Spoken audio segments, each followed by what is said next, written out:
PowerPoint was his tool of choice. He'd use it like an outline, with a header followed by bullet after bullet, and sometimes even sub-bullets. When he wanted to be fancy, he'd add what usually turned out to be an ineffective chart or sometimes a table. And when Jim wanted to really spice things up, he'd add, yep, clip art. Unfortunately, Jim's approach would often confuse and bore people. This was a problem because he had important things to say, and because it was dimming his prospects for success. Fortunately, Jim learned a better way and didn't stay in the dark for long.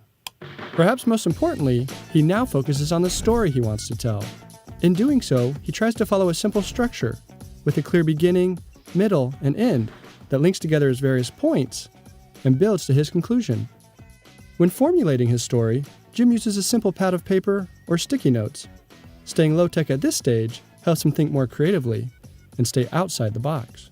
He then considers what will best help him tell his story. Jim sometimes opts to use a whiteboard, flip charts, handouts, or even no props at all. When it makes sense for him to use PowerPoint, he tries to remember the adage that sometimes less is more.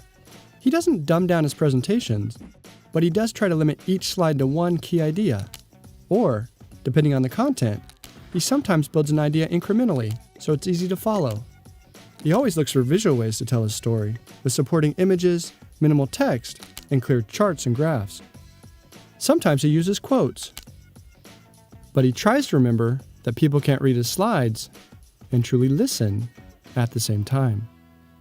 Jim still uses plenty of text to help him remember what he wants to say, but he hides it